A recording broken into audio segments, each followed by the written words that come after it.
Hello అండి, welcome back to my channel. ఈరోజు పూరీలో curry road పక్కన అమ్ముతారు చూడు, అది ఎలా చేస్తారో చూద్దాం. కావలసినవి 2 ఉల్లిపాయలండి, 2 ఆనియన్స్, కరివేపాకు, గ్రీన్ చిల్లీ, కొన్ని క్యారెట్ ముక్కలు, ఇది బీన్స్ ఇట్లా నేను ఇలా కట్ చేసుకున్నాను. పీస్ ఎప్పుడు ఒకలాగా కాకుండా డిఫరెంట్గా పూరి కర్రీ చేసుకుందాము. ఇవి కావలసినవి. 2 స్పూన్స్ శనగపిండి వాటర్లో మొత్తము ఉండలు లేకోకుండా మొత్తం కలిపి రెడీగా పెట్టుకోవాలి.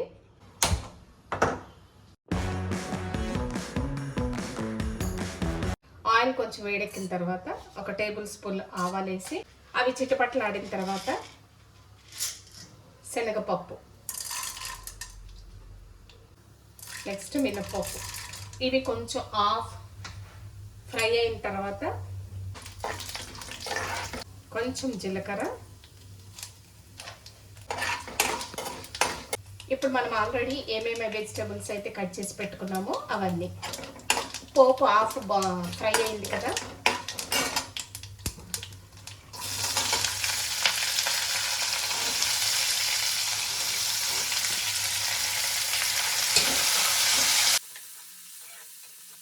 చాలా బాగుంటుంది ఈ కర్రీ.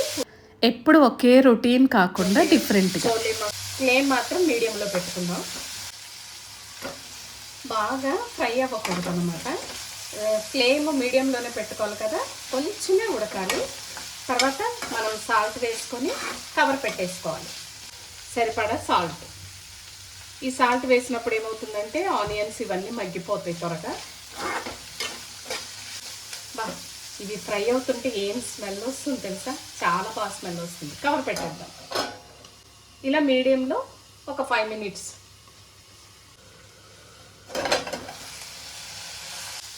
చూసారా, పూర్తిగా ఉడకలేదు కానీ కొంచెం ఉడికింది. సరిపడా పసుపు,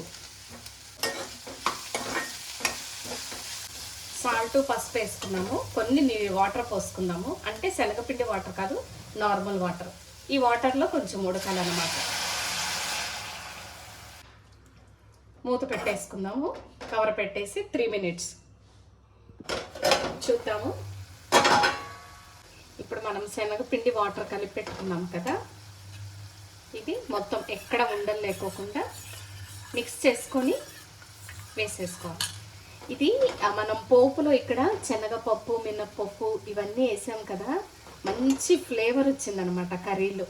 అవన్నీ ఆయిల్లో ఫ్రై అవ్వటం వల్ల మంచి ఫ్లేవర్ వచ్చింది, చాలా మంచి స్మెల్ వస్తుంది.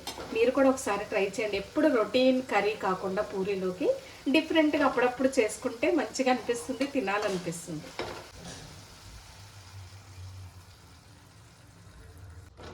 కొంచెం వాటర్ పడుతుంది, ఎందుకంటే కొంచెం వాటర్లో కూడా ఒక 1 minute ఇలా ఉడికితే బాగుంటుంది అన్నమాట. సో అందుకని మనకు కొంచెం వాటర్ ఎక్కువ కావాలి. శనగపిండి కదా, తొందరగా స్టిక్కీ అయిపోతుంది, అందుకే కొంచెం లూజ్గా ఉండాలి కర్రీ. ఒక 1 minute ఉంచి తీసేద్దాం, అయిపోతుంది కర్రీ. ఆల్మోస్ట్ అయిపోయింది. చూసారా, కొంచెం మనం ఒక 1 minute ఇచ్చాము ఉడకటానికి. ఇట్లా అన్నమాట ఈ కన్సిస్టెన్సీ ఉండాలి. ఇంకా చల్లగా అయిపోయేసరికి ఇంకా దగ్గర పడుతుంది. సో అయిపోయింది. ఉడుకుతుంటేనే స్మెల్ సూపర్ అండి. మీరు కూడా ట్రై చేయండి ఒకసారి. నేను ఎప్పుడు ప్రతిసారి ఏమవుతుందంటే చోలే కర్రీ లేకపోతే ఆలు కర్రీ, ఎప్పుడన్నా అప్పుడప్పుడు నాన్ వెజ్ పూరీలోకి. డిఫరెంట్గా ఉంటుంది, అసలు కలర్ఫుల్ ఉంది, స్మెల్ అదిరిపోతుంది, ఫ్లేవరు. ఓకే అండి, ఇంతేనండి. చూసారా, ఈ కన్సిస్టెన్సీ అప్పుడు స్టవ్ ఆఫ్ చేస్తే ఫైన్. నెక్స్ట్ పూరీకి వెళ్ళిపోదాం.